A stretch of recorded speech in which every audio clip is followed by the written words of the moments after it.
आज सुनेंगे चैत्र पूर्णिमा की व्रत कथा। भक्तों, इस साल 13 अप्रैल 2025 को चैत्र पूर्णिमा मनाई जाएगी। तो आइए सुनते हैं चैत्र पूर्णिमा की व्रत कथा। कथा की शुरुआत करेंगे प्रथम पूज्य गणेश जी भगवान के साथ। भगवान आप सभी भक्तों पर अपनी कृपा सदा सर्वदा बनाए रखे। जय श्री गणेश। सूत जी बोले, शौनक जी सुनो, प्राचीन काल की बात है कि कैलाश शिखर पर अनेक देव, दिव्य ऋषिगण, सिद्ध गण आदि के साथ ब्रह्मा जी भी एक उच्च आसन पर विराजमान थे। वहीं पर एक अन्य आसन पर भगवान शंकर भी जगत जननी उमा सहित शोभ्यमान थे। उनके निकट ही गणपति और कुमार कार्तिकेय दोनों ही अन्य बालकों के साथ कीड़ा में मग्न थे। शिव जी के हाथ में एक दिव्य फल था। वे सोच रहे थे कि इसे किसे दिया जाए। पार्वती जी से पूछा तो वे कभी कहती कि गणेश को दे दीजिए और कभी कहती कुमार को देना उचित होगा। जब वे कुछ निश्चयात्मक उत्तर ना दे पाई तो शिव जी ने उसे बाद में विचार करने के उद्देश्य से अपने पास रख लिया। अब दोनों बालक गणेश और कुमार उस फल की मांग करने लगे। जब उनका अधिक आग्रह बढ़ा तब शिव जी ने ब्रह्मा जी से पूछा, ब्राह्मण, यह अपूर्व फल देवर्षि नारद जी दे गए थे, इसे यह दोनों बालक मांग रहे हैं। फल एक ही है और आधा फल कोई लेना नहीं चाहता। ऐसी स्थिति में आप ही निर्णय कीजिए कि यह इनमें से किसे दिया जाए। ब्रह्मा जी विचार कर बोले, यदि फल एक ही है तो नियम अनुसार किसी भी वस्तु पर छोटे बालक का अधिकार पहले होता है। ब्रह्मा जी की बात सुनकर शिव जी ने वह फल कुमार को दे दिया। यह देखकर गणपति रुष्ट हो गए। विशेषकर उनका क्रोध चतुरानन पर ही था कि उन्होंने ऐसी व्यवस्था क्यों दे डाली। सभा समाप्त हुई। सभी देवता आदि उठ उठकर अपने अपने स्थान को चले गए। ब्रह्मा जी भी अपने लोक में जा पहुंचे। वहां उन्हें सृष्टि का आरंभ करना था, किंतु जैसे ही वे सर्ग रचना में लगे वैसे ही गणेश्वर ने विघ्न उपस्थित कर दिया। उस समय उन्होंने प्रकट होकर अपना अत्यंत उग्र रूप दिखाया। उनके उस रूप को देखकर ब्रह्मा जी डर के कारण कांपने लगे। चंद्रमा ने देखा कि गणपति का उग्र रूप को देखकर ब्रह्मा जी भय से कांप रहे हैं तो उसे हंसी आ गई। उसके साथ ही चंद्रमा के जो गण उस दृश्य को देख रहे थे वे भी हंस पड़े। यह देखकर भगवान गजानन को क्रोध आ गया और वे चंद्रमा को श्राप देते हुए बोले, मयंक, उन्हें इस समय मेरी हंसी उड़ाकर जो अभद्रता प्रदर्शित की है उसका फल तुझे मिलना ही चाहिए। जा तू किसी के भी देखने योग्य नहीं रहेगा। यदि कोई भूल से भी देख भी लेगा तो अवश्य ही पाप का भागी होगा। इतना कहकर गजमुख अंतर्ध्यान हो गए। उनका श्राप प्राप्त होते ही चंद्रमा श्रीहीन हो गया। उसके तेज में अत्यंत न्यूनता आ गई। इससे वह बहुत व्याकुल हुआ और खिन्नता पूर्वक पश्चाताप करने लगा। देखा, मैं कैसी मूर्खता कर बैठा। उन जगदीश्वर के साथ वे प्रभु तो अनिमादि गुणों से संपन्न, संसार के कारण के भी कारण एवं महाप्रभु है। उनके रुष्ट होने से मैं अदर्शनीय एवं कालाहीन हो गया हूँ। अब इससे छुटकारा पाने के लिए क्या करूं? जब चंद्रमा के समझ में कोई उपाय नहीं आया तो वह तुरंत ही देवराज इंद्र के पास गया, परंतु इंद्र आदि देवता भी उसे नहीं देखना चाहते थे। उन सभी ने अपनी अपनी आंखें झुका ली। तब इंद्र ने भी उसकी ओर न देखते हुए पूछा, अरे चंद्रमा, तुम्हारी यह दशा कैसे हुई? क्या गजकर्ण के श्राप का ही प्रभाव है? यह सब बात स्पष्ट कहो। चंद्रमा बोला, देवराज, आपसे क्या छिपा है? सब कुछ जानते हुए भी अनजान बनकर क्यों पूछ रहे हैं?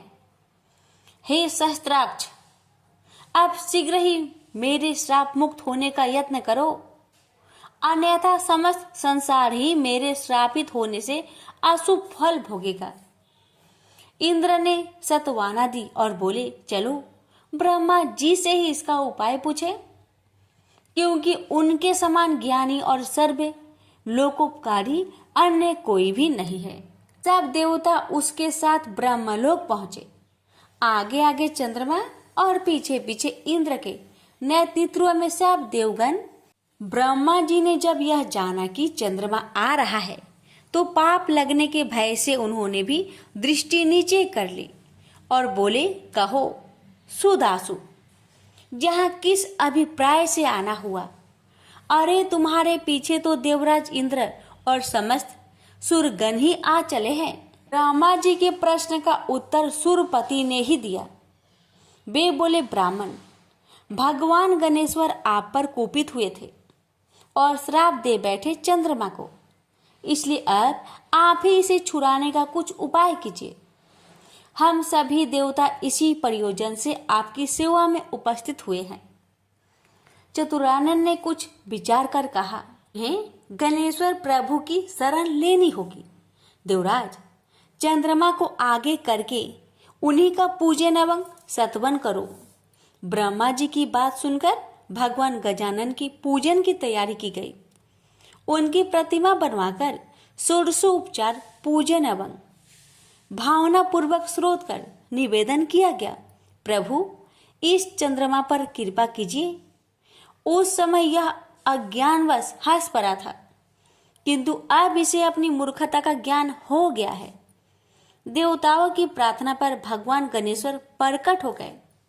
सभी ने उनका अद्भुत रूप देखकर उन्हें दंडवत प्रणाम किया। तब गणपति प्रसन्न होकर बोले, देवगण, मैं संतुष्ट हूँ, आता एवं जो चाहो वह अभिष्ट वर मांग लो। चंद्रमा ने उनके चरणों में मस्तक रख दिया और अश्रु जल से पदा रविंदु को धोने लगे। गणेश्वर बोले, उठ उठ चंद्रमा, अब संताप न कर, मैं तुझ पर प्रसन्न हूँ। उसने कहा, प्रभु मुझे श्राप मुक्त कीजिए, मेरी कांति नष्ट हो गई है, उसे लौटा दीजिए, मैं अदर्शनीय से दर्शनीय हो जाऊं। नाथ, मेरी अपराध को क्षमा कर दीजिए। गजकर्ण बोले, अच्छा बोल, तुझे 1 वर्ष 6 मास अथवा 3 मास के लिए अदर्शनीय रहने दिया जाए, अथवा कुछ और चाहता है, शीघ्र ही स्पष्ट बता। चंद्रमा ने कहा, प्रभु मुझे बहुत दंड मिल गया है, आप तो क्षमा कर दीजिए। यह कहकर उसने पुनः दंडवत प्रणाम किया तथा सब देवताओं भी उनके चरणों में झुक गए। गणेश्वर ने मुस्कुराते हुए कहा, मैं अपने वचन को मिथ्या कैसे करूं? चाहे सूर्य और सेमरू अपना स्थान त्याग दे, समुद्र अपनी मर्यादा छोड़ दे, अथवा अग्नि शीतल हो जाए, किंतु मेरा वचन मिथ्या नहीं हो सकता। फिर भी मैं तुझे वर्ष में 1 ही दिन के लिए श्रापित रखूंगा, इसमें कोई संदेह नहीं है। भगवान गणेश के इन कृपापूर्ण वचनों को सुनकर चंद्रमा बहुत प्रसन्न हुए तथा समस्त देवगण भी उनकी जय जयकार करने लगे। चंद्रमा ने पुनः निवेदन किया, प्रभु भविष्य में मुझसे इस प्रकार की मूर्खता ना हो और मेरा चित्त आपके चरण कमलों में लगा रहे, ऐसा वर मुझे प्रदान करे। गणेश्वर ने प्रसन्न होकर कहा, ऐसा ही होगा, परंतु मेरे एकाक्षरी मंत्र गंग का जप करते रहना। यह कहकर भगवान अंतर्ध्यान हो गए और तब समस्त देवता स्वर्ग लोक को गए और चंद्रमा भी अपने लोक में चला गया।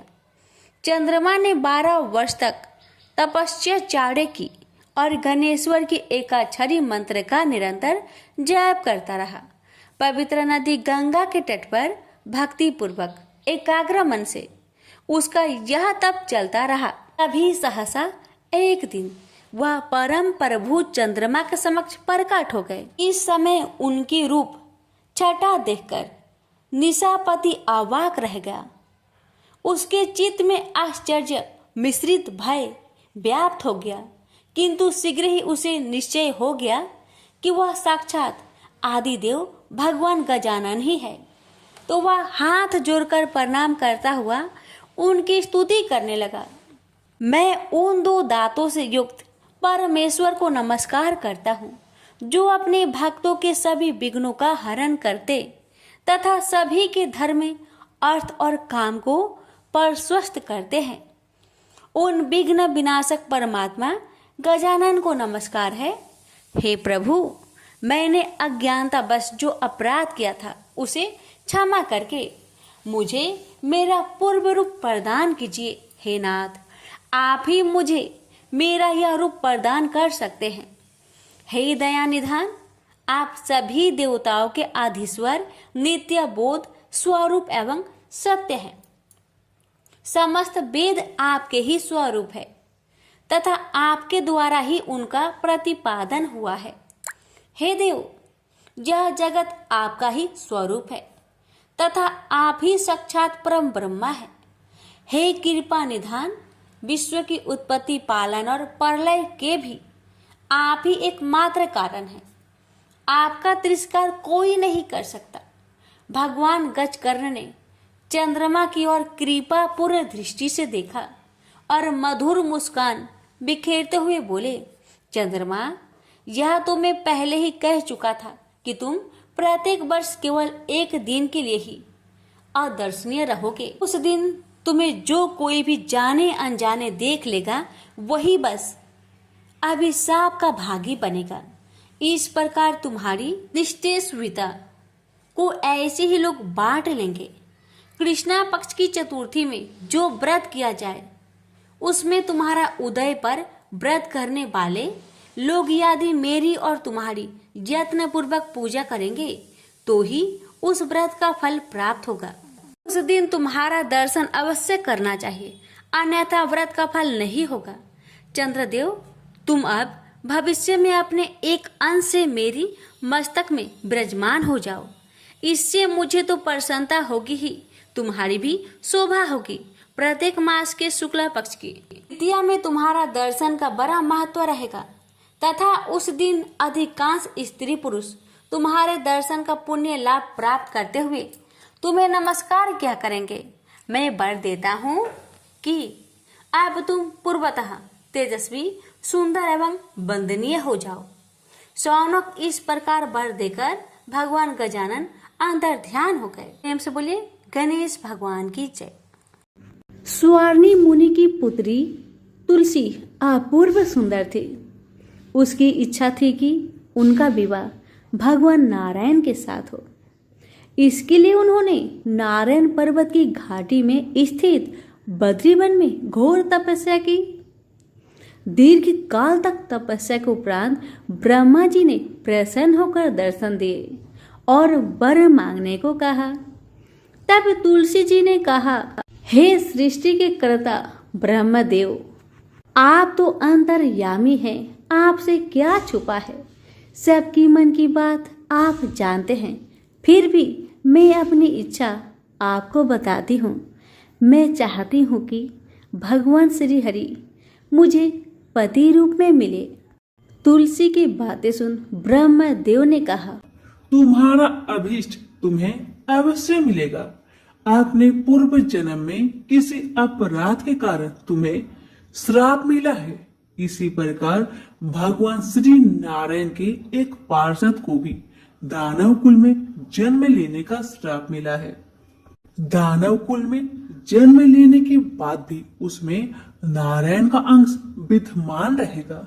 इसलिए इस जन्म में पूर्व जन्म के पाप के शमन के लिए संपूर्ण नारायण तो नहीं, नारायण के अंश से युक्त दानव कुल में जन्मे उस श्रापग्रस्त पार्षद से तुम्हारा विवाह होगा।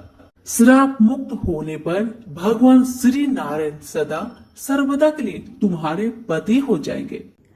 तुलसी ने ब्रह्मा जी के इस वर को स्वीकार किया, क्योंकि मानव कुल में जन्म के कारण उसे मायावी भोग तो भोगना ही था तुलसी बद्री वन में रहने लगी। नारायण का वह पार्षद दानव कुल में शंखचूड़ के नाम से पैदा हुआ था। कुछ दिनों के बाद वह भ्रमण करता हुआ बद्री वन में आया, जहाँ तुलसी रहा करती थी।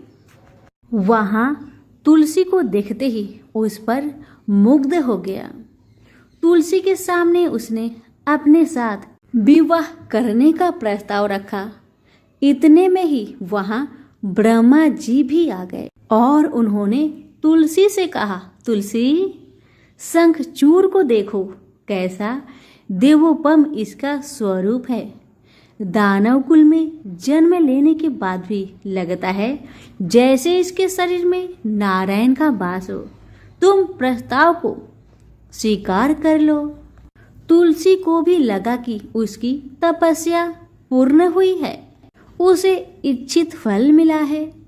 शंखचूड़ के साथ उसका गंधर्व विवाह हो गया और वह शंखचूड़ के साथ उसके महल में पत्नी बनकर आ गई।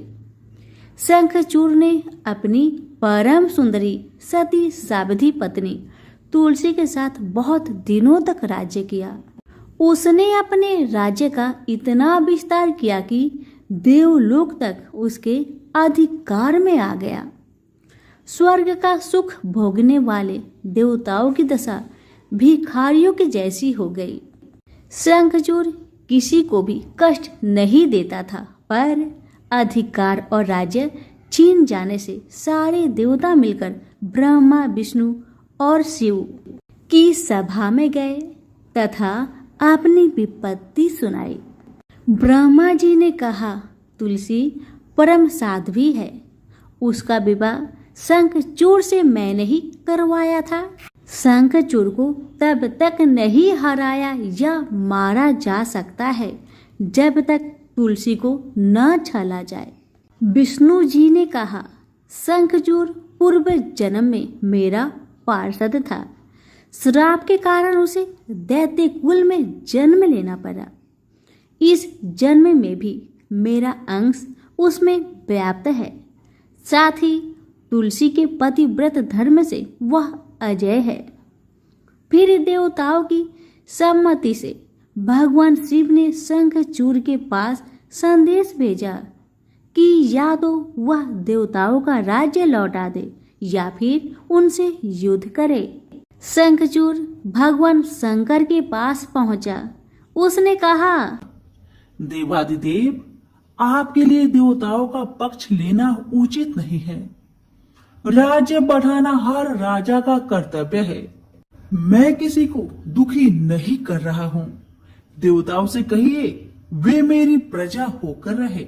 मैंने आपका भी कोई उपकार नहीं किया है और हमारा आपका युद्ध शोभा नहीं देता।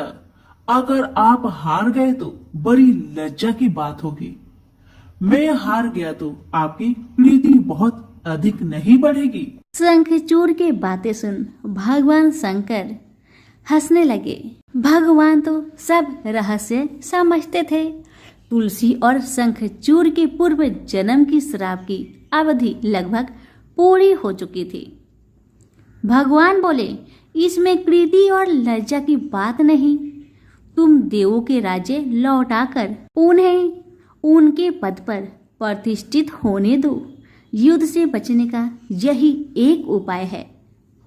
शंखचूड़ ने कहा, मैंने युद्ध के बल से देवलोक जीता है। कोई उसे युद्ध के द्वारा ही वापस ले सकता है। यह मेरा अंतिम उत्तर है। मैं जा रहा हूँ। ऐसा कहकर शंखचूड़ चला गया। उसने अपनी पत्नी तुलसी को सारी बात बताई और कहा, कर्म भोग सब काल सूत्र में बंधा है। जीवन में हर्ष, शोक, भय, सुख, दुख, मंगल, अमंगल काल के अधीन है। हम तो केवल निमित्त है। संभव है भगवान शिव दोनों का पक्ष लेकर मुझसे युद्ध करे। तुम चिंता मत करना, तुम्हारी सती तेज मेरी रक्षा करेगी। दूसरे दिन भगवान शंकर ने नेतृत्व में देवताओं ने युद्ध छेड़ दिया। शंखचूड़ ने भीषण बाणों की वर्षा कर उनका वेग रोका। उसके प्रहार से देवता डगमगाने लगे। उसने दानवी शक्ति का प्रयोग कर मायावी युद्ध आरंभ किया। युद्ध स्थल पर दानव शंखचूड़ किसी को दिखाई नहीं देता था, पर उसका अस्त्र शस्त्र देवताओं पर प्रहार कर देवताओं को घायल कर रहा था। अब देवतागण अपना अस्त्र शस्त्र चलाए तो किस पर चलाए और कैसे चलाए, क्योंकि कोई शत्रु सामने था ही नहीं। कई दिनों तक इस तरह भयंकर युद्ध चला। शंखचूड़ पराजित नहीं हुआ। तब भगवान शिव ने विष्णु जी से कहा, विष्णु कुछ उपाय करिए, अन्यथा मेरा तो सारा यश मिट्टी में मिल जाएगा। तब श्री हरि विष्णु ने सोचे, बल से तो शंखचूड़ को हराया नहीं जा सकता, इसलिए छल का सहारा लेना होगा।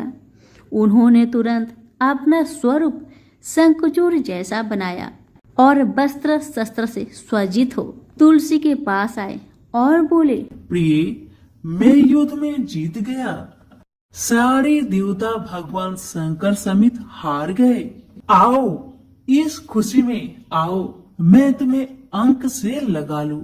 पति को प्रत्यक्ष खरा देख तथा विजय का समाचार सुन वह दौड़कर मायावी शंखचूड़ के गले से लिपट गई। इस प्रकार पति पत्नी दोनों ने आलिंगन को खूब खुशी मनाई। पर पुरुष के साथ इस प्रकार का व्यवहार से उसका सती तेज नष्ट हो गया। उसका सती तेज जो शंखचूड़ की कवच के रूप में रक्षा कर रहा था, वह कवच नष्ट हो गया। शंखचूड़ शक्तिहीन हो गया। यह जानते ही भगवान शंकर ने अपने त्रिशूल से प्रहार किए।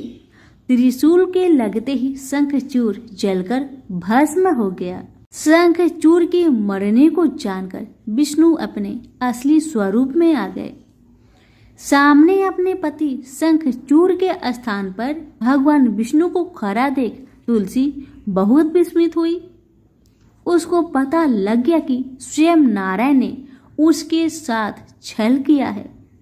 क्रोध में आकर उसने श्राप दिया, एक सती स्त्री का अस्तित्व भंग करने के अपराध में तुम हृदयहीन पत्थर हो जाओ। विष्णु ने तुलसी के श्राप को सिरोधार्य कर कहा, देवी, तुम्हारा तथा शंखचूड़ के कल्याण के लिए मुझे ऐसा करना पड़ा। तुम दोनों को श्राप मुक्त करना था। तुम भी अब शरीर त्याग कर तुलसी बिरुवा के रूप में जन्म लोगी और मेरी पूजा तुलसी दल से होगी। मैं सालग्राम पत्थर बनूंगा। मेरे शीश पर तुम आदर से विराजमान होगी। तुम्हारे पति की हड्डियों के चूर्ण से शंख की उत्पत्ति होगी। उस शंख ध्वनि से देवताओं तथा मेरी पूजा आराधना होगी। जहाँ शंख ध्वनि होगी वहाँ मंगलमय में मैं विराजमान रहूंगा। तुमने पूर्व जन्म में बद्री वन में मुझे पाने के लिए बड़ी तपस्या की थी। अब अगले जन्म में मैं नारायण पर स्तर के रूप में बद्रीनाथ वन में स्थापित हो जाऊंगा और मेरी पूजा अर्चना फल फूल से न होकर तुम्हारी तुलसी दल से होगी। मेरे शीश पर विराजमान होकर तुम मुझसे भी पूजा पद प्राप्त करोगी। प्रेम से बोले, तुलसी माता की जय हो, शालिग्राम जी की जय हो, विष्णु भगवान की जय हो। पौराणिक कथा के अनुसार एक समय की बात है कि भगवान विष्णु का विवाह माता लक्ष्मी जी के साथ निश्चित हुआ। विवाह की सभी तैयारी होने लगी। सभी देवी देवताओं को निमंत्रण भेजे गए, लेकिन भूलवश गणेश जी को निमंत्रण देना रह गया था। इधर भगवान विष्णु की बारात जाने का समय आ चुका था। सभी देवता अपनी पत्नियों के साथ विवाह समारोह में शामिल होने को आए, परंतु सभी देवी देवताओं ने देखा कि गणेश जी कहीं दिखाई नहीं दे रहे हैं। तब उन सभी ने आपस में चर्चा की, क्या गणेश जी को नहीं न्योता दिया गया या गणेश जी ही नहीं आए हैं। सभी को इस बात पर बहुत आश्चर्य हुआ। इस बात पर उन सभी ने विष्णु भगवान से ही इसका कारण पूछा। विष्णु भगवान से पूछने पर उन्होंने कहा कि हमने गणेश जी के पिता भोलेनाथ, महादेव और माता पार्वती को न्योता भेजा था। यदि गणेश जी अपने पिता के साथ आना चाहते तो आ जाते, अलग से उन्हें न्योता देने की कोई आवश्यकता भी नहीं थी। दूसरी बात यह है, उनको खाने में 1.25 मन मूंग, 1.25 मन चावल, 1.25 मन घी और 1.25 मन लड्डू का भोजन चाहिए। यदि गणेश जी नहीं आएंगे तो कोई बात नहीं, दूसरे के घर जाकर इतना सारा खाना पीना अच्छा भी नहीं लगता। इतना वार्ता कर ही रहे थे कि किसी एक ने सुझाव दिया, यदि गणेश जी आते तो उनको द्वारपाल बनाकर बैठा सकते थे कि आप घर की याद रखना। आप तो चूहे पर बैठकर धीरे धीरे चलोगे तो बारात में बहुत पीछे रह जाओगे। यह सुझाव सबको पसंद आ गया तो फिर विष्णु भगवान ने भी अपनी सहमति दे दी। तब गणेश जी को निमंत्रण देकर आमंत्रित किया और उनको समझा बुझाकर घर की रखवाली करने को बैठा दिया गया। बारात चल दी। तब नारद जी ने देखा कि गणेश जी तो दरवाजे पर ही बैठे हुए हैं, तो वे गणेश जी के पास गए और रुकने का कारण पूछा। गणेश जी कहने लगे कि विष्णु भगवान ने मेरा बहुत अपमान किया है। नारद जी ने कहा कि आप अपनी मूषक सेना आगे भेज दो तो वह रास्ता खोद देगी, जिससे उनके वाहन धरती में धंस जाएंगे। तब आपको सम्मान पूर्वक बुलाना पड़ेगा। अब तो गणेश जी ने अपनी मूषक सेना को आदेश दिया, जाओ, और सेना ने जमीन पोली कर दी। जब बारात वहां से निकली तो रथों के पहिए धरती में धंसने लगी। लाख कोशिश की परंतु पहिए नहीं निकले। सभी ने अपने अपने उपाय किए परंतु पहिए तो नहीं निकले, बल्कि जगह जगह से टूटने लगे। किसी को समझ में नहीं आ रहा था कि अब क्या किया जाए। तब तो नारद जी ने आकर कहा, आप लोगों ने गणेश जी का अपमान किया, जिस कारण यह विघ्न आ रहे हैं। यदि उन्हें मनाकर लाया जाए तो आपका कार्य सिद्ध हो सकता है और यह संकट टल सकता है। शंकर भगवान ने अपने दूत नंदी को भेजा और वे गणेश जी को लेकर आए। गणेश जी का आदर सम्मान के साथ पूजन किया गया। फिर रथ के पहिए निकलने लगे और यह संकट टल गया। अब रथ के पहिए निकल तो गए परंतु वे टूट फूट गए थे, तो उन्हें सुधारे कौन। पास के खेत में एक खाती काम कर रहा था। उसे बुलाया गया। खाती अपना कार्य करने से पहले श्री गणेशाय नमः कहकर गणेश जी की वंदना मन ही मन करने लगा। देखते ही देखते खाती ने सभी पहियों को ठीक कर दिया। तब खाती कहने लगा कि हे देवताओं, आपने सर्वप्रथम गणेश जी को नहीं मनाया होगा और न ही उनकी पूजन की होगी, इसलिए तो आपके साथ यह संकट आया है। मैं तो मूर्ख अज्ञानी हूँ, फिर भी पहले गणेश जी को पूजते हैं, उनका ध्यान करते हैं। आप लोग तो देवगण हैं, फिर भी आप गणेश जी को कैसे भूल गए।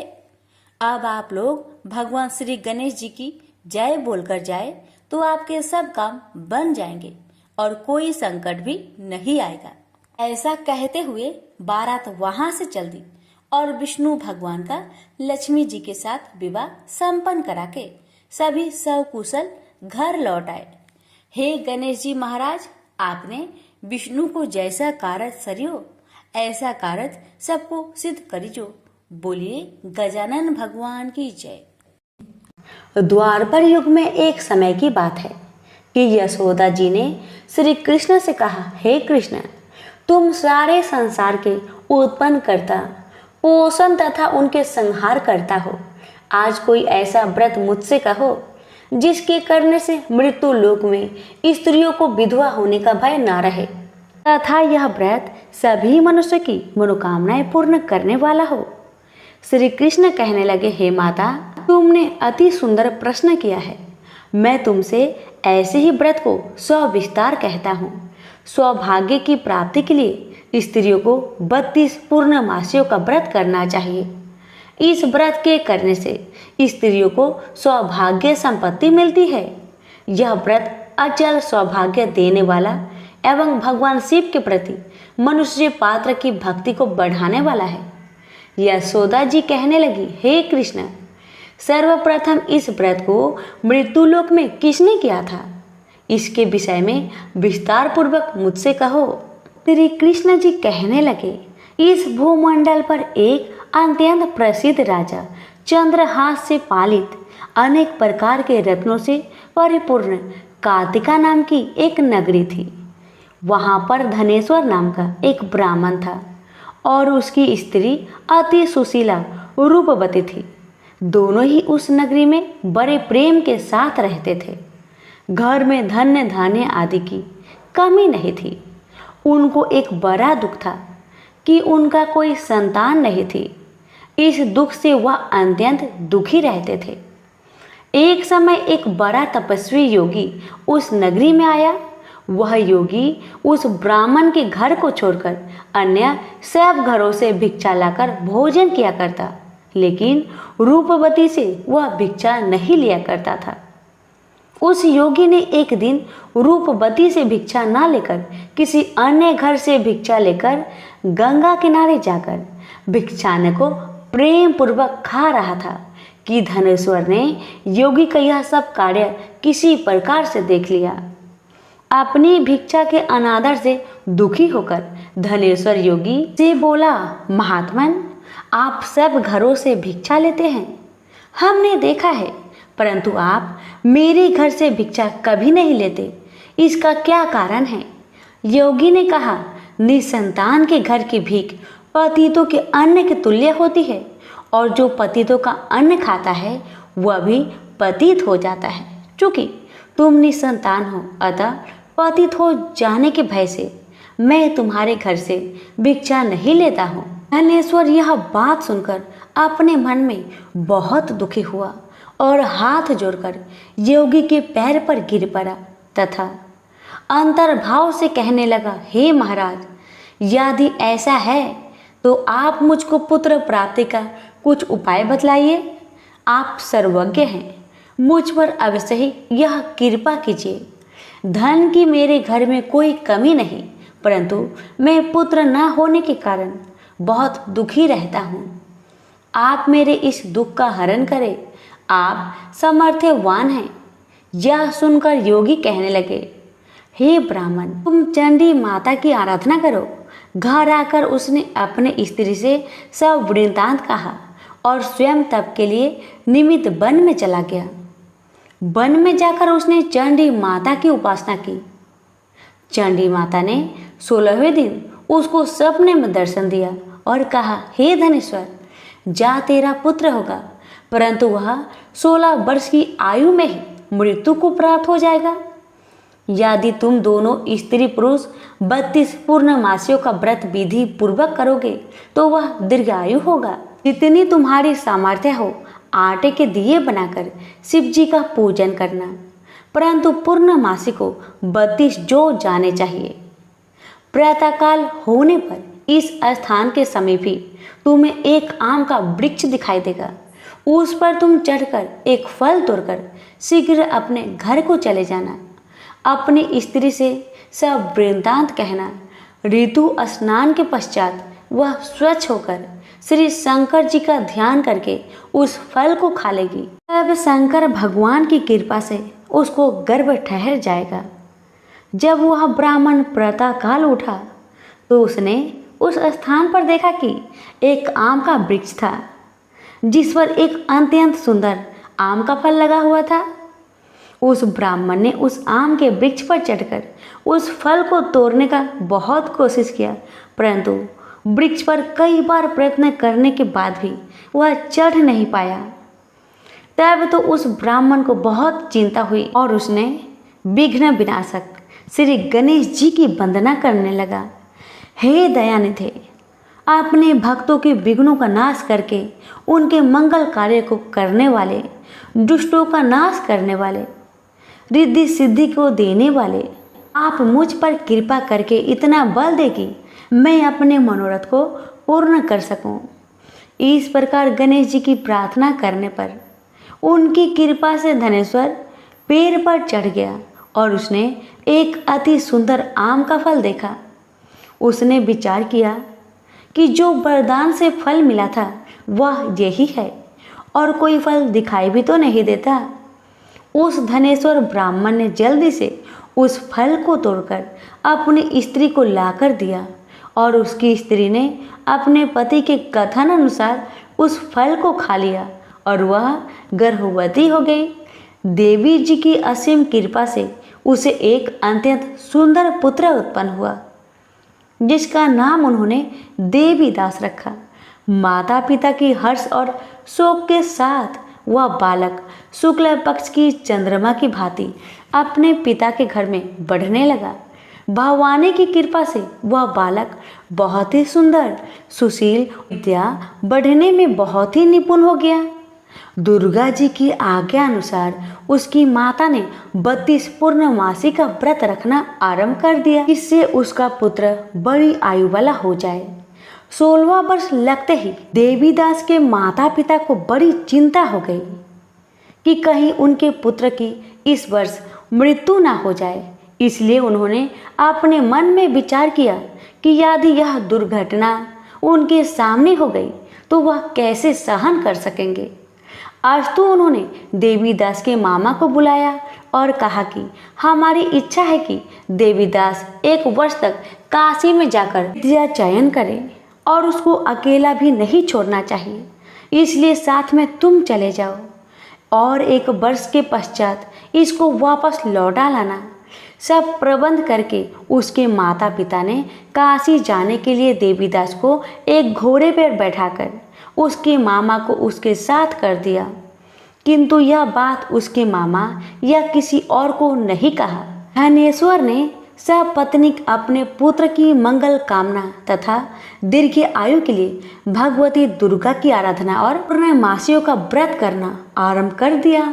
इस प्रकार बराबर 32 पूर्णमासी का व्रत पूरा किया। कुछ समय पश्चात एक दिन वह दोनों मामा और भांजा मार्ग में रात्रि बिताने के लिए किसी ग्राम में ठहरे हुए थे।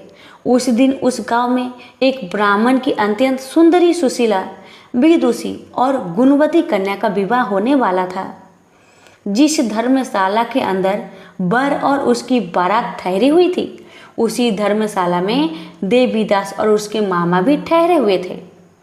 संयोगवश कन्या को तेल आदि चढ़ाकर मंडप आदि का कृत्य किया गया तो लगन के समय वर को धनुर्वात हो गया। अस्तु वर के पिता ने अपने कुटुंबियों से परामर्श करके निश्चय किया कि यह देवीदास मेरे पुत्र जैसा ही सुंदर है, मैं इसके साथ ही लगन करा दूं और बाद में विवाह के अन्य कार्य मेरे लड़के के साथ हो जाएगी। ऐसा सोचकर देवीदास के मामा से जाकर बोला कि तुम थोड़ी देर के लिए अपने भांजे को हमें दे दो, जिससे विवाह के लग्न का सब कृत्य सुचारू रूप से हो सके। तब उसका मामा कहने लगा कि जो कुछ भी मधुर पर्क आदि कन्यादान के समय वर को मिले वह सब हमें दिया जाए, तो मेरा भांजा इस बारात का दूल्हा बन जाएगा। यह बात वर के पिता ने स्वीकार कर लेने पर उसने अपना भांजा वर बनने को भेज दिया और उसके साथ सब विवाह कार्य रात्रि में विधि पूर्वक संपन्न हो गया। पत्नी के साथ वह भोजन न कर सका और अपने मन में सोचने लगा कि ना जाने यह किसी स्त्री होगी। वह एकांत में इसी सोच में गहरा निश्वास छोड़ने लगा। तब उसकी आंखों में आंसू भी आ गए। तब वधू ने पूछा कि क्या बात है, आप इतने उदास व दुखी क्यों रह रहे हो। तब उसने सब बातें जो वर के पिता व उसके मामा में हुई थी उसको बता दिया। कन्या कहने लगी कि यह ब्रह्म विवाह के विपरीत हो कैसे सकता है। देव, ब्राह्मण और अग्नि के सामने मैंने आपको ही अपना पति बनाया है, इसलिए आप ही मेरे पति हैं।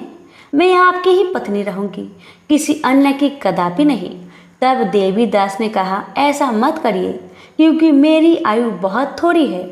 मेरे पश्चात आपकी क्या गति होगी, इन बातों को अच्छी तरह विचार लो। परंतु वह ढीठ विचार वाली थी। बोली कि जो आपकी गति होगी वह मेरी गति होगी।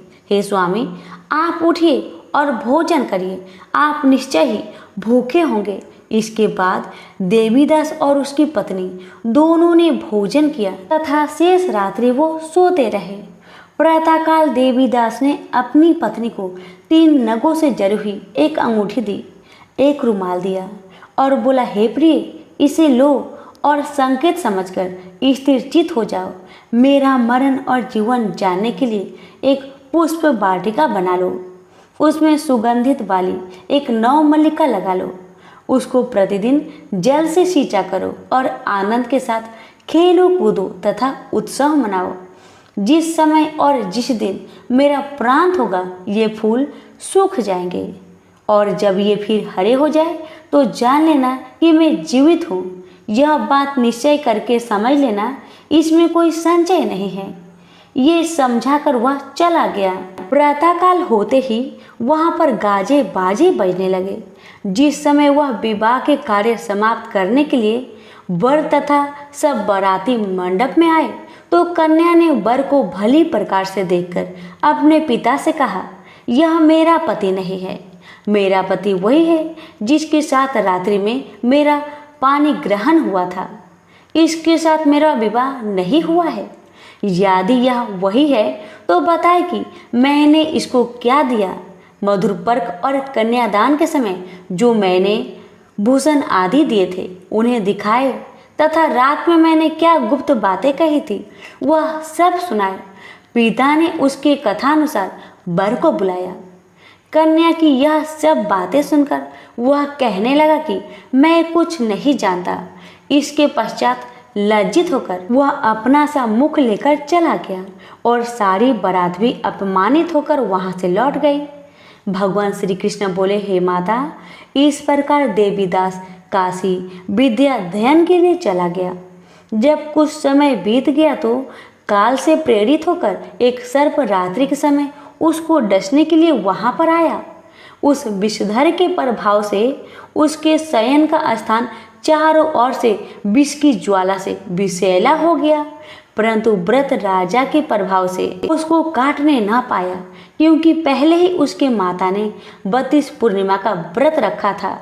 इसके बाद मध्या के समय स्वयं काल वहां पर आया और उसके शरीर से उसके प्राण को निकालने का कोशिश करने लगा, जिससे वह मूर्छित होकर पृथ्वी पर गिर पड़ा। भगवान की कृपा से उसी समय पार्वती जी के साथ श्री शंकर जी वहां पर आ गए।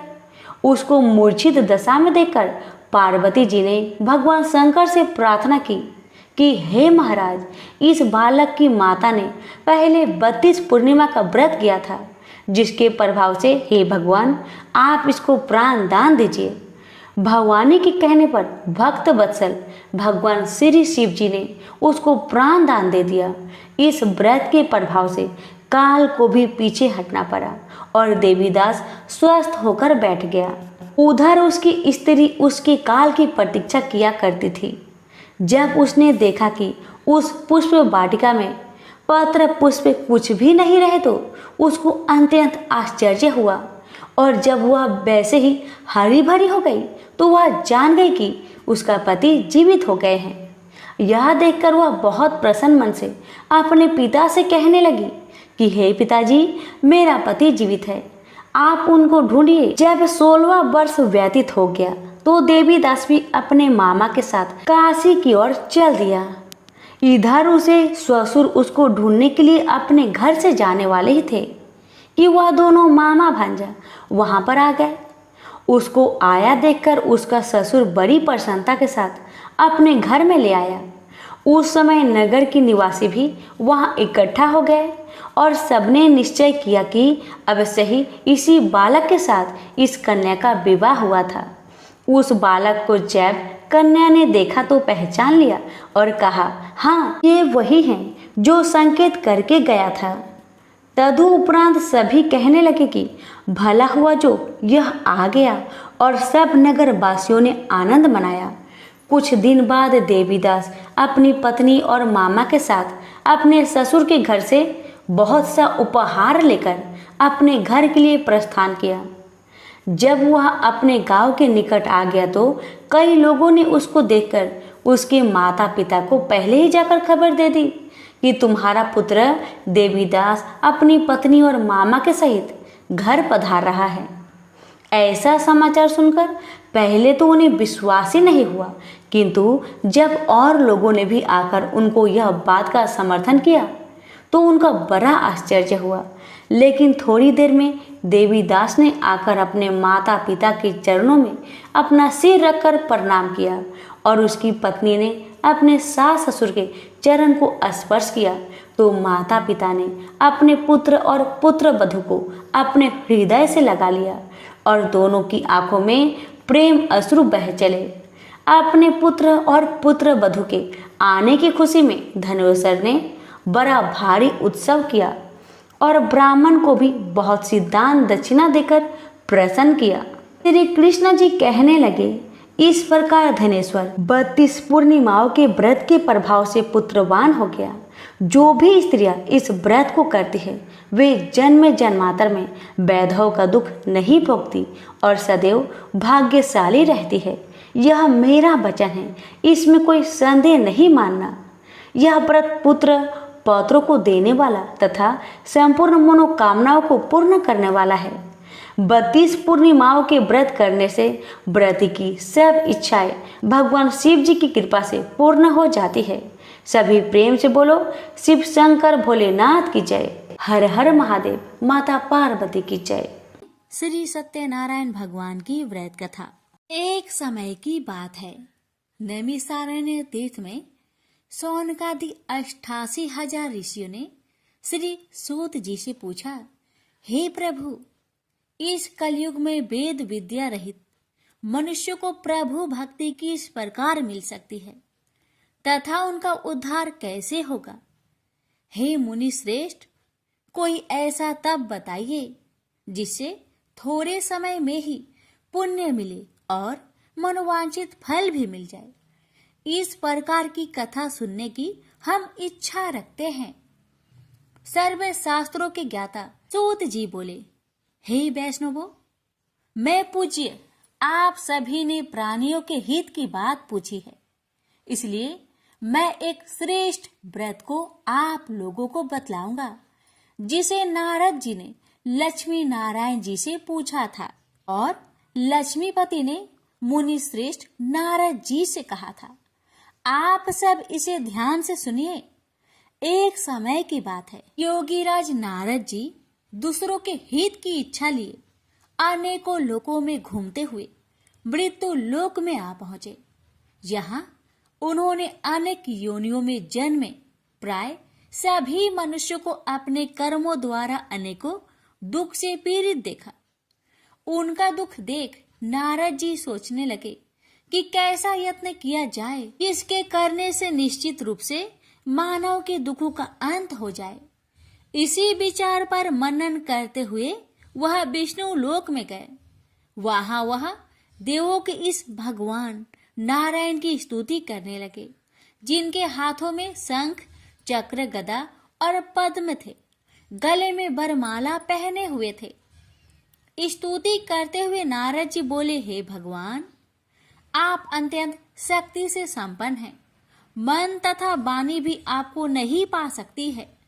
आपका यदि मध्य तथा अंत नहीं है, निर्गुण स्वरूप सृष्टि के कारण भक्तों के दुख को दूर करने वाले, आपको मेरा नमस्कार है। नारद जी की स्तुति सुन विष्णु भगवान बोले, हे मुनि श्रेष्ठ, आपके मन में क्या बात है? आप किस काम के लिए पधारे हैं, उसे निसंकोच कहो। इस पर नारद मुनि बोले कि मृत्यु लोक में अनेक योनियों में जन्मे मनुष्य अपने कर्मों के द्वारा अनेकों दुख से दुखी हो रहे हैं। हे नाथ, आप मुझ पर दया रखते हैं तो बताइए कि वो मनुष्य थोड़े प्रयास से ही अपने दुखों से कैसे छुटकारा पा सकते हैं। श्री हरि बोले, हे नारद, मनुष्य की भलाई के लिए तुमने बहुत ही अच्छी बात पूछी है, जिसके करने से मनुष्य मोह से छूट जाता है। वह बात मैं कहता हूँ, उसे सुनो। स्वर्ग लोक व मृत्युलोक दोनों में एक दुर्लभ उत्तम व्रत है जो पुण्य देने वाला है। आज प्रेमवश होकर मैं उसे तुमसे कहता हूँ। श्री सत्यनारायण भगवान का यह व्रत अच्छी तरह विधान पूर्वक करके मनुष्य तुरंत ही यहाँ सुख भोग कर मरने पर मोक्ष पाता है। श्री हरि के वचन सुन नारद जी बोले कि उस व्रत का फल क्या है और उसका विधान क्या है, यह व्रत किसने किया था, इस व्रत को किस दिन करना चाहिए, सभी कुछ विस्तार से बताए। नारद की बात सुनकर श्री हरि बोले, दुख व शोक को दूर करने वाला यह व्रत सभी स्थानों पर विजय दिलाने वाला है। मानव को भक्ति व श्रद्धा के साथ शाम को श्री सत्यनारायण की पूजा धर्म में परायण होकर ब्राह्मणों व बंधुओं के साथ करनी चाहिए। भक्ति भाव से ही नैवेद्य केले का फल, घी, दूध और गेहूं का आटा सवाया ले। गेहूं के स्थान पर साठी का आटा, शक्कर तथा गुड़ लेकर वह सभी भक्षण योग्य पदार्थों को मिलाकर भगवान का भोग लगाए। ब्राह्मणों सहित बंधु बांधवों को भी भोजन कराए। उसके बाद स्वयं भोजन करे और भजन कीर्तन के साथ भगवान की भक्ति में लीन हो जाए। इस तरह से सत्यनारायण भगवान का यह व्रत करने पर मनुष्य की सारी इच्छाएं निश्चित रूप से ही पूरी होती है। इस कली काल अर्थात कलयुग में मृत्यु लोक में मोक्ष का यही एक सरल उपाय है। इति श्री सत्यनारायण व्रत कथा प्रथम अध्याय संपूर्ण। श्रीमन नारायण नारायण नारायण, भज मन नारायण नारायण नारायण। श्री सत्यनारायण भगवान की जय। सूत जी बोले, हे ऋषियों, जिसने पहले समय में इस व्रत को किया था उसका इतिहास कहता हूँ, ध्यान से सुनो। सुंदर काशीपुरी नगरी में एक अत्यंत निर्धन ब्राह्मण रहता था। भूख प्यास से परेशान हुआ धरती पर घूमता रहता था। ब्राह्मणों से प्रेम करने वाले भगवान ने एक दिन ब्राह्मण का भेष धारण कर उसके पास जाकर पूछा, हे ब्रीप, नित्य दुखी होकर तुम पृथ्वी पर क्यों घूमते हो?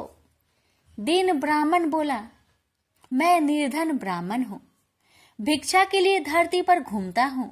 हे भगवान, यदि आप इसका कोई उपाय जानते हो तो बताइए। वृद्ध ब्राह्मण कहता है कि सत्यनारायण भगवान मनोवांछित फल देने वाले हैं, इसलिए तुम उनका पूजन करो। इसे करने से मनुष्य सभी दुखों से मुक्त हो जाता है। वृद्ध ब्राह्मण बनकर आए सत्यनारायण भगवान उस निर्धन ब्राह्मण को व्रत का सारा विधान बताकर अंतर्ध्यान हो गए। मन ही मन सोचने लगा कि जिस व्रत को वृद्ध ब्राह्मण करने को कह गया है मैं उसे जरूर करूंगा। यह निश्चय करने के बाद उसे रात में नींद नहीं आई। वह सवेरे उठकर सत्यनारायण भगवान के व्रत का निश्चय कर भिक्षा के लिए चला गया। उस दिन निर्धन ब्राह्मण को भिक्षा में बहुत धन मिला, जिससे उसने बंधु बांधवों के साथ मिलकर श्री सत्यनारायण भगवान का व्रत संपन्न किया। भगवान सत्यनारायण का व्रत संपन्न करने के बाद वह निर्धन ब्राह्मण सभी दुखों से छूट गया और अनेक प्रकार की संपत्तियों से युक्त हो गया।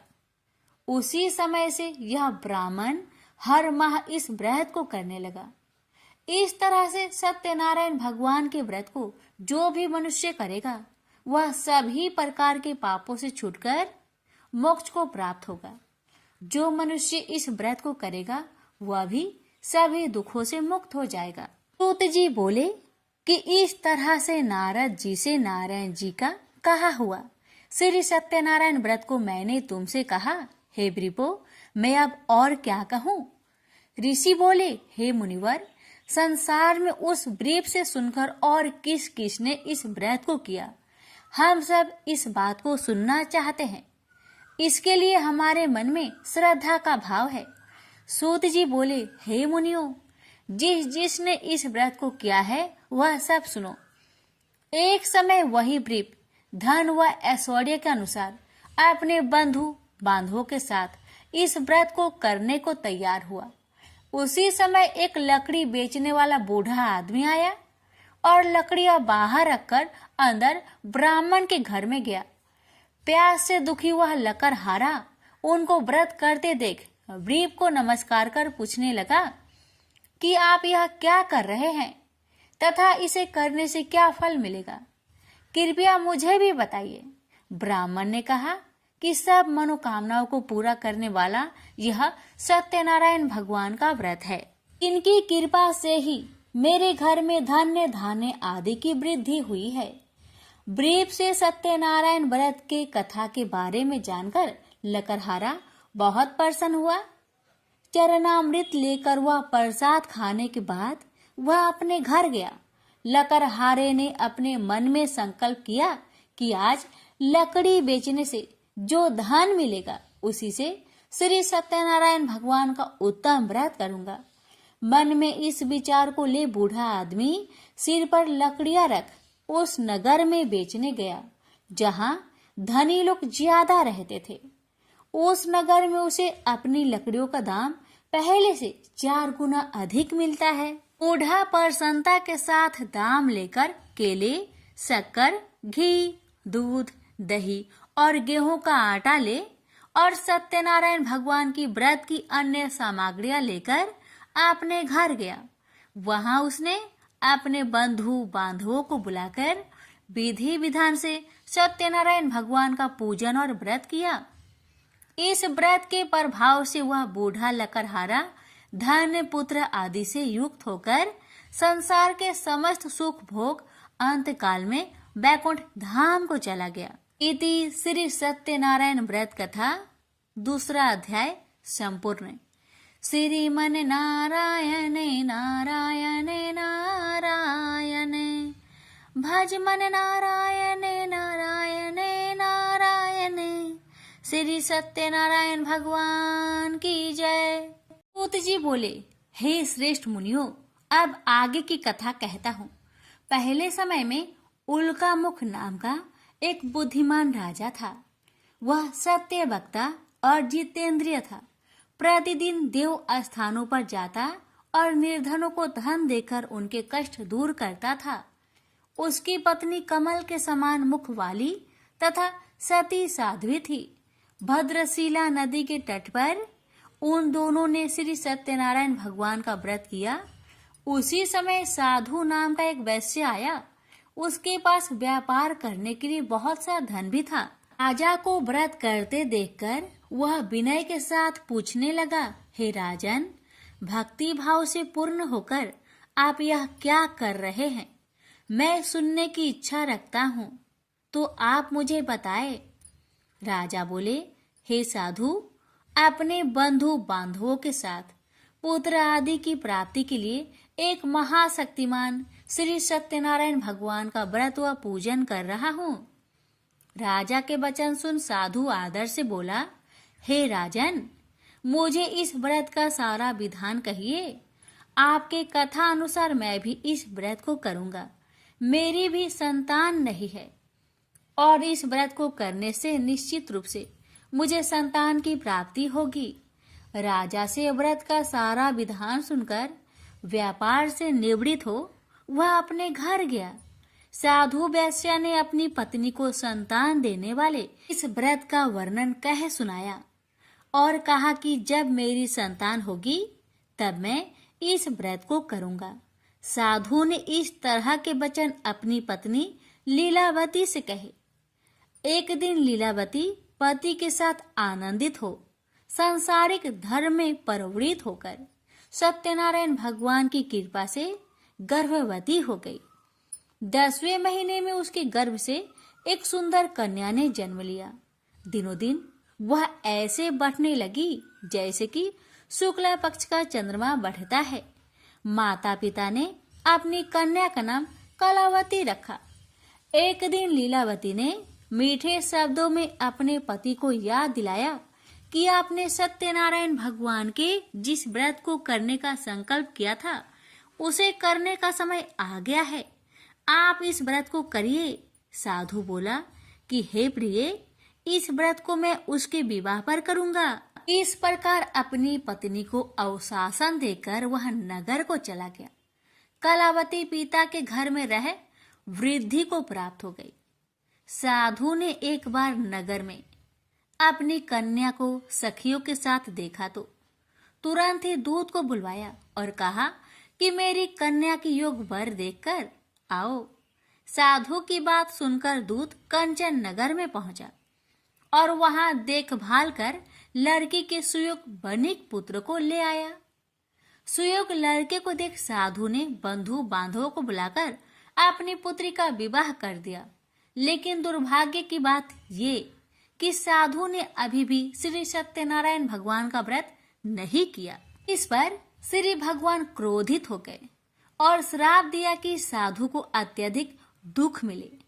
अपने कार्य में कुशल साधु बनिया जमाई को लेकर समुद्र के पास स्थित होकर रत्नासारपुर नगर में गया। वहां जाकर दामाद ससुर दोनों मिलकर चंद्रकेतु राजा के नगर में व्यापार करने लगे। एक दिन भगवान सत्यनारायण की माया से एक चोर राजा का धन चुराकर भाग रहा था।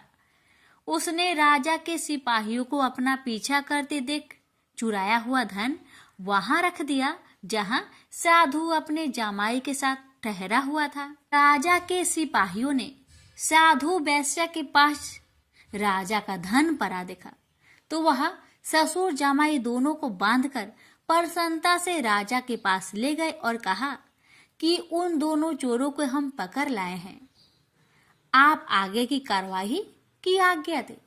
राजा की आज्ञा से उन दोनों को कठिन कारावास में डाल दिया गया और उनका सारा धन भी उनसे छीन लिया गया। श्री सत्यनारायण भगवान के श्राप से साधु की पत्नी भी बहुत दुखी हुई। घर में जो धन रखा था उसे चोर चुरा ले गए। शारीरिक तथा मानसिक पीड़ा व भूख प्यास से अति दुखी हो अन्न की चिंता में कालावती के ब्राह्मण के घर गई। वहां उसने श्री सत्यनारायण भगवान का व्रत होते देखा। फिर कथा भी सुनी।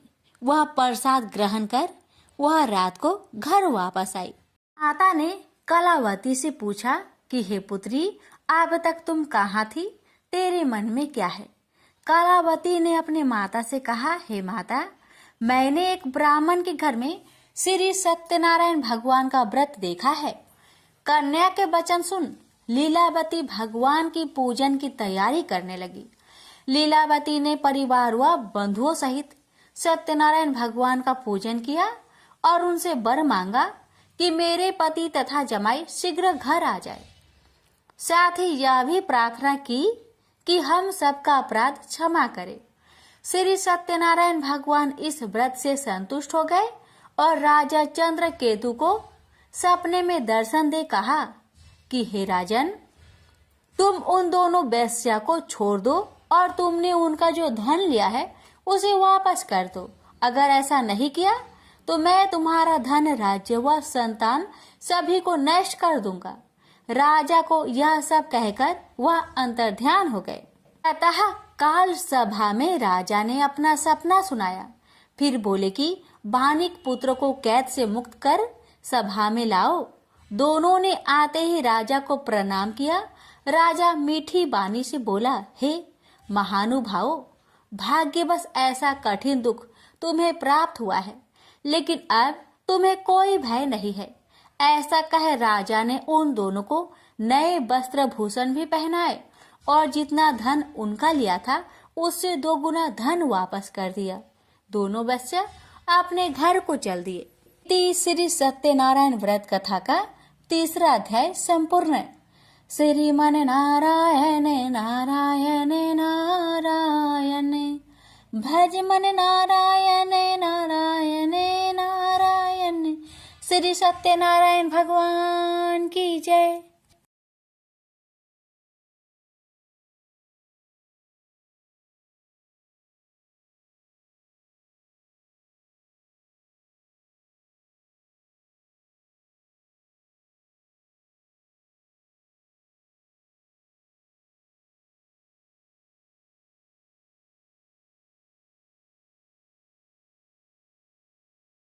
सूत जी बोली, वैश्या ने मंगलाचार कर अपनी यात्रा आरंभ की और अपने नगर की ओर चल दिया। उसके थोड़ी दूर जाने पर एक दंड भेषधारी श्री सत्यनारायण ने उनसे पूछा, हे साधु, तेरी नाव में क्या है? अभिमानी बानिक हंसता हुआ बोला, हे दंडी, आप क्यों पूछते हो? क्या धन लेने की इच्छा है? मेरी नाव में तो बेल व पत्ते भरे हुए हैं। वैसा के कठोर वचन सुन भगवान बोले, तुम्हारा वचन सत्य हो। दंडी ऐसे वचन कहे वहां से दूर चले गए। कुछ दूर जाकर समुद्र के किनारे बैठ गए। दंडी के जाने के बाद साधु वैश्य ने नित्य क्रिया के पश्चात नाव को ऊंची उठते देखकर अचंभा माना और नाव में बेल पत्ते आदि देख वह मूर्छित हो जमीन पर गिर पड़ा। मूर्छा खोलने पर वह अत्यंत शोक में डूब गया। तब उसका दामाद बोला कि आप शोक न मनाए, यह दंडी का श्राप है, इसलिए हमें उनकी शरण में जाना चाहिए, तभी हमारी मनोकामना पूरी होगी। दामाद की बात सुनकर वह दंडी के पास पहुंचा और अत्यंत भक्ति भाव नमस्कार करके बोला, मैंने आपसे जो असत्य वचन कहे थे उनके लिए मुझे क्षमा दे। ऐसा कहकर महान शोकातुर हो रोने लगा। दंडी भगवान बोले, हे बानिक पुत्र, मेरी आज्ञा से बार बार तुम्हें दुख प्राप्त हुआ है, तू मेरी पूजा से विमुख हुआ। साधु बोला, हे भगवान, आपकी माया से ब्रह्मा आदि देवता भी आपके रूप को नहीं जानते, तब मैं अज्ञानी कैसे जान सकता हूँ? आप प्रसन्न होइए, अब मैं सामर्थ्य के अनुसार आपकी पूजा करूंगा। मेरी रक्षा करो और पहले के समान नौका में धन भर दो। साधु वैश्य के भक्ति पूर्वक वचन सुनकर भगवान प्रसन्न हो गए और उसकी इच्छा अनुसार वरदान देकर अंतर्ध्यान हो गए। ससुर जमाई जब नाव पर आए तो नाव धन से भरी हुई थी। फिर वही अपने अन्य साथियों के साथ सत्यनारायण भगवान का पूजन कर अपने नगर को चल दिए। जब नगर के नजदीक पहुंचे तो दूत को घर पर खबर करने के लिए भेज दिया। दूत साधु की पत्नी को प्रणाम कर कहता है कि मालिक अपने दामाद सहित नगर के निकट आ गए हैं। दूत की बात सुन साधु की पत्नी लीलावती ने बड़े हर्ष के साथ सत्यनारायण भगवान का पूजन कर अपनी पुत्री कलावती से कहा कि मैं अपने पति के दर्शन को जाती हूँ, तू कार्य पूर्ण कर शीघ्र आ जाना। माता के ऐसे वचन सुन कलावती जल्दी में प्रसाद छोड़ अपने पति के पास चली गई। प्रसाद की अवज्ञा के कारण श्री सत्यनारायण भगवान रुष्ट हो गए और नाव सहित उसके पति को पानी में डुबो दिए। कलावती अपने पति को वहां ना पाकर रोती हुई जमीन पर गिर गई। नौका को डूबा हुआ देख वह कन्या को रोता देख साधु दुखी होकर बोला कि हे प्रभु, मुझसे तथा मेरे परिवार से जो भूल हुई है उसे क्षमा करे। साधु के दीन वचन सुनकर श्री सत्यनारायण भगवान प्रसन्न हो गए और आकाशवाणी हुई, हे साधु, तेरी कन्या मेरे प्रसाद को छोड़कर आई है, इसलिए उसका पति अदृश्य हो गया है। यदि वह घर जाकर प्रसाद खाकर लौटती है तो इसे उसका पति अवश्य मिलेगा। ऐसी आकाशवाणी सुन कलावती घर पहुंचकर प्रसाद खाती है और फिर आकर अपने पति के दर्शन करती है। उसके बाद साधु अपने बंधु बांधवों सहित श्री सत्यनारायण भगवान का विधि विधान से पूजन करता है। इस लोक का सुख भोग वह अंत में स्वर्ग जाता है। इति श्री सत्यनारायण व्रत कथा चतुर्थ अध्याय संपूर्ण। श्रीमन नारायणे नारायणे नारायणे भज मन नारायणे नारायणे नारायण। श्री सत्यनारायण भगवान की जय। श्री सूत जी बोले, हे ऋषियों, मैं और भी एक कथा सुनाता हूँ, उसे भी ध्यान पूर्वक सुनो। प्रजा पालन में लीन तुंगध्वज नाम का एक राजा था। उसने भी भगवान का प्रसाद त्याग कर बहुत ही दुख प्राप्त किया। एक बार वन में जाकर वन्य पशुओं को मारकर वह बर के पेड़ के नीचे आया। वहां उसने ग्वालों को भक्ति भाव से अपने बंधुओं सहित सत्यनारायण भगवान का पूजन करते देखा। अभिमान बस राजा ने उन्हें देखकर भी पूजा स्थान में नहीं गया, न ही उसने भगवान को नमस्कार किया।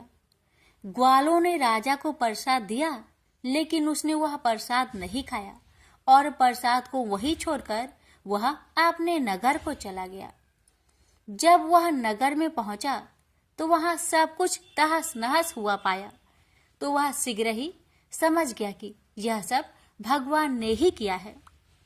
वह दोबारा ग्वालों के पास पहुंचा और विधि पूर्वक पूजा कर प्रसाद खाया, तो श्री सत्यनारायण भगवान की कृपा से सब कुछ पहले जैसा हो गया। दीर्घ काल तक सुख भोगने के बाद मरोना उपरांत उसे स्वर्गलोक की प्राप्ति हुई। तो मनुष्य परम दुर्लभ इस व्रत को करेगा तो भगवान सत्यनारायण की अनुकंपा से उसे धन्य धान्य की प्राप्ति होगी। निर्धन धनी हो जाता है और भय मुक्त हो जीवन जीता है। संतानहीन मनुष्य को संतान सुख मिलता है और सारे मनोरथ पूर्ण होने पर मानव अंत काल में वैकुंठ धाम को जाता है। सूत जी बोले, जिन्होंने पहले इस व्रत को किया है, अब उनके दूसरे जन्म की कथा कहता हूँ। वृद्ध संतानंद ब्राह्मण ने सुदामा का जन्म लेकर मोक्ष की प्राप्ति की। लकरहारे ने अगले जन्म में निषाद बनकर मोक्ष प्राप्त किया। उल्का मुख नाम का राजा दशरथ होकर बैकुंठ को गए। साधु नाम के वैश्य ने मोर ध्वज बनकर अपने पुत्र को आरे से चीरकर मोक्ष पाया। महाराज तुंग ध्वज ने स्वयंभू होकर भगवान में भक्ति युक्त हो कर्म कर मोक्ष पाया। श्री सत्यनारायण व्रत कथा का 5वां अध्याय संपूर्ण हुआ। श्रीमन नारायण नारायण नारायण भज मन नारायण नारायण नारायण। श्री सत्यनारायण भगवान की जय। श्रवण करे श्री सत्यनारायण भगवान की आरती। जय लक्ष्मी रमना स्वामी, जय लक्ष्मी रमना सत्यनारायण स्वामी, जनपात के हरना। ओम जय लक्ष्मी रमना स्वामी, जय लक्ष्मी रमना। रत्न जरित सिंहासन अद्भुत छवि राजे, नारद करत नीराजन घंटा ध्वनि बाजे। ओम जय लक्ष्मी रमना स्वामी, जय लक्ष्मी रमना। प्रकट भय काली कारण द्विज को दर्श दियो, बूढ़ा ब्राह्मण बनकर कंचन महल कियो। ओम जय लक्ष्मी रमना स्वामी, जय लक्ष्मी रमना। दुर्बल भील कठारो जिन पर कृपा करी, चंद्रचूड़ एक राजा तिनकी विपत्ति हारी। ओम जय लक्ष्मी रमना स्वामी, जय लक्ष्मी रमना। वैश्य मनोरथ पावो श्रद्धा तज दिन ही, सो फल भोग्यो प्रभु जी फिर स्तुति किन्ही। ओम जय लक्ष्मी रमना स्वामी, जय लक्ष्मी रमना। भाव भक्ति के कारण ने छिन छिन रूप धरियो, श्रद्धा धारण किन्ही तिनको काज सरियो। ओम जय लक्ष्मी रमना स्वामी, जय लक्ष्मी रमना। ग्वाल वाल संग राजा बन में भक्तिकारी, मनोवांछित फल दीन्हो दिन दयाल हरि। ओम जय लक्ष्मी रमना स्वामी, जय लक्ष्मी रमना। चढ़त प्रसाद सवायो कदली फल मेवा, धूप दीप तुलसी से राजी सत्य देवा। ओम जय लक्ष्मी रमना स्वामी, जय लक्ष्मी रमना। श्री सत्यनारायण जी की आरती जो कोई नर गावे, रिद्धि सिद्धि सुख संपत्ति सहज रूपे पावे। जय लक्ष्मी रमना स्वामी, जय लक्ष्मी रमना। सत्यनारायण स्वामी जनपात के हरना। प्रेम से बोलिए श्री सत्यनारायण भगवान की जय।